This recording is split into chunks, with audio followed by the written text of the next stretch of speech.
నమస్తే, welcome to the English edge YouTube channel. ఈరోజు DSC 2008 సంబంధించిన క్వశ్చన్ పేపర్ని ఒకసారి రివ్యూ చూద్దాము. The language used to right a business letter. Business letter రాయడానికి ఏ లాంగ్వేజ్ని యూజ్ చేస్తాము? బిజినెస్ లెటర్ రాయడానికి ఫార్మల్ లాంగ్వేజ్ని యూజ్ చేస్తాం. ఫార్మల్ లాంగ్వేజ్ ఎలా ఉంటుందంటే క్లియర్గా ఉంటుంది, రెస్పెక్టబుల్గా ఉంటుంది, అలాగే ప్రొఫెషనల్గా ఉంటుంది. ఇన్ఫార్మల్ ఆర్ కొలోక్వియల్ లాంగ్వేజ్ అనేది పర్సనల్ లెటర్కి యూజ్ చేస్తారు. So answer is formal letter 3. While writing A ప్రెసీ, the purpose of changing compound and complex sentences into simple sentences is. Compound and complex సెంటెన్సెస్ని సింపుల్ సెంటెన్సెస్గా మార్చడంలో ఉద్దేశం ఏంటి అని అంటే, ఫస్ట్ ప్రెసీ అంటే ఏంటంటే ఒక ఎక్స్టెన్సివ్ టెక్స్ట్ని లేదా ఒక విస్తృతమైనటువంటి సమాచారాన్ని సంక్షిప్తంగా మార్చడమే ప్రెసీ. సో ఇక్కడ ఉన్న వాటిలో to make the sentences shorter అనేది రైట్ ఆన్సర్. సో పెద్దగా ఉన్న సమాచారాన్ని చిన్నదిగా చేయడం. Dash Mercury is the smallest planet in our solar system.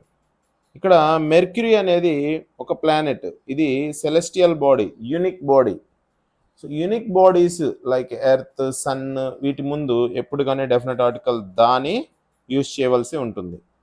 Choose the sentence that does not need any article. ఇక్కడ ఉన్న వాటిల్లో ఆర్టికల్ అవసరం లేనిది ఏది అని. She is a dancer. ఇక్కడ షీ అనేది ఒక సింగులర్ సబ్జెక్ట్ కాబట్టి ఆమెకు సంబంధించి డాన్సర్ అని చెప్పేటప్పుడు ఏ డాన్సర్, అక్కడ కాన్సోనెంట్ సౌండ్ ఉంది కాబట్టి డాన్సర్, ఏ డాన్సర్ రావడం జరిగింది. నెక్స్ట్ థర్డ్ వన్ చూడండి, హీ హ్యాస్ బ్లాక్ కార్. అతను ఒక బ్లాక్ కార్ని కలిగి ఉన్నాడనే సెన్స్లో యూజ్ చేయడం జరిగింది కాబట్టి ఏ బ్లాక్ కార్ అని చెప్పవలసి ఉంటుంది. ఏ ఎందుకు యూజ్ చేసాము? ఇక్కడ బా లేదా బస్ అనే సౌండ్ కాన్సోనెంట్ కాబట్టి ఏ యూజ్ చేసాము.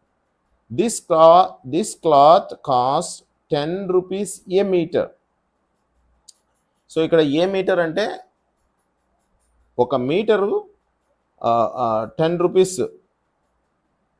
విలువ చేస్తుంది అనే సెన్స్లో యూజ్ చేశారు కాబట్టి ఏ మీటర్ అనేది యూజ్ చేయడం జరిగింది. ఇక్కడ మీటర్లో మా సౌండ్ అనేది కాన్సోనెంట్ కాబట్టి ఏ యూజ్ చేయడం జరిగింది.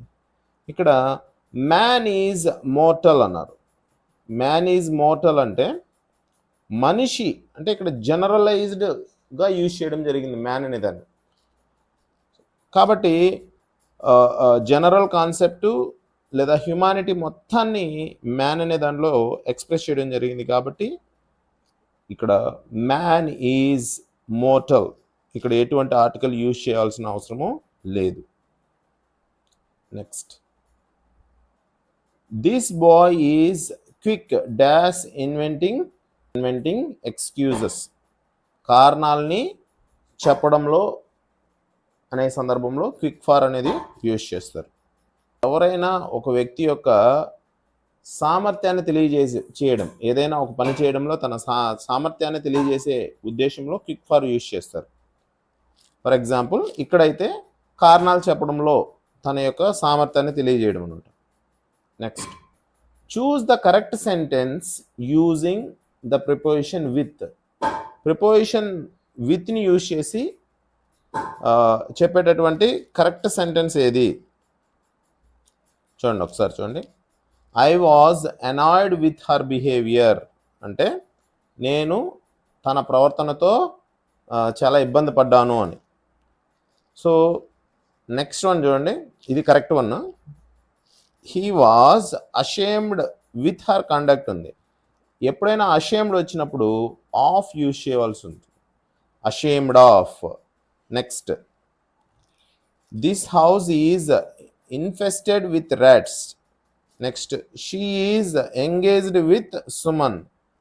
ఎంగేజ్డ్ టు సుమన్ అని యూజ్ చేయవలసి ఉంటుంది. సో ఇక్కడ థర్డ్ వన్ చూడండి, this house is infested with rats అనేది ఇది కూడా కరెక్టే. So third one, first one both are correct. ఎందుకు అలా ఇచ్చారో తెలియదు కానీ ఈ రెండు కరెక్టే. నెక్స్ట్, ఇన్ఫెస్టెడ్ విత్ అంటే మీనింగ్ ఏంటి? ఏదైనా ఒకటి మనకు అవసరం లేనిది ఆ ప్లేస్లో స్ప్రెడ్ అయినట్లయితే దాన్ని ఇన్ఫెస్టెడ్ విత్ అంటాం. Here are some of our suggestions.